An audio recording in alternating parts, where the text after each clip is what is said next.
உன் புருஷன் கடை திறக்கிறது எனக்கு ரொம்ப சந்தோஷம்தாம்மா. யாரும் புடிச்சு நிறுத்த போறது இல்ல.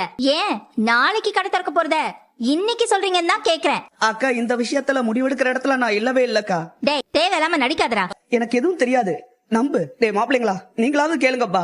எங்க அண்ணனுக்கு ரொம்ப நாளா இந்த விஷயத்த பத்தி என்கிட்ட கேட்டுக்கிட்டே இருக்காங்க. நானும் என்னென்னமோ சொல்லி சமாளிச்சுக்கிட்டு தான் இருக்கேன். கடையே எனக்கு தயவு செஞ்சு வச்சு கொடுக்காதீங்க, வேணவே வேணான்னு தான் சொல்லிக்கிட்டு இருக்கேன். அவங்களே போய் திடுதுப்புன்னு கடையை பாத்துட்டாங்க. திறக்கிறதுக்கு நாள் அவங்களே குடிச்சிட்டாங்க. ஆத்தாவும் அதுதான் சரின்னு சொல்லிச்சுக்கா. இந்த தடவை என்னால தட்டி கழிக்கவே முடியல.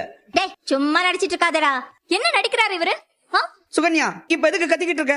அமைதியாரு, தயவு செஞ்சு கொஞ்சம் அமைதியா பேசு. நீங்க எதுக்கு பொம்மையிட்டு இருக்கிய? நீங்க என்ன திருட்டுத்தனமா பண்ணிட்டு இருக்கிய?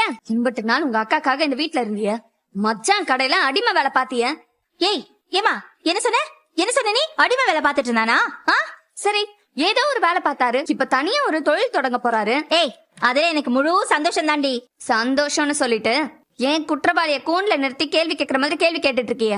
உங்ககிட்ட எதையும் நான் மறைக்கணும்னு நினைச்சு கூட பார்த்தது கிடையாது. நீங்க பெத்த பிள்ளைங்க வாழ்க்கையில அடுத்தடுத்த கட்டத்துக்கு போற மாதிரி நீங்க வளர்த்த பிள்ளையும் அடுத்த கட்டத்துக்கு போக போறாங்க. நீங்க 2 பேரும் மனசு நிறைய அவனுக்கு சந்தோஷமா ஆசீர்வாதம் பண்ணீங்கன்னா மட்டும். பரவாயில்ல. கதிர டிராவல்ஸ் ஆரம்பிச்சான், பார்த்து நான் சந்தோஷப்பட்டேன். செந்தில் அரசாங்க வேலைக்கு போனான், அதை பார்த்து வீட்டுல எல்லாரும் சந்தோஷப்படும். கடையை ஆரம்பிக்கிறது நம்ம வீட்டுல எல்லாருக்கும் சந்தோஷம் தான்டா.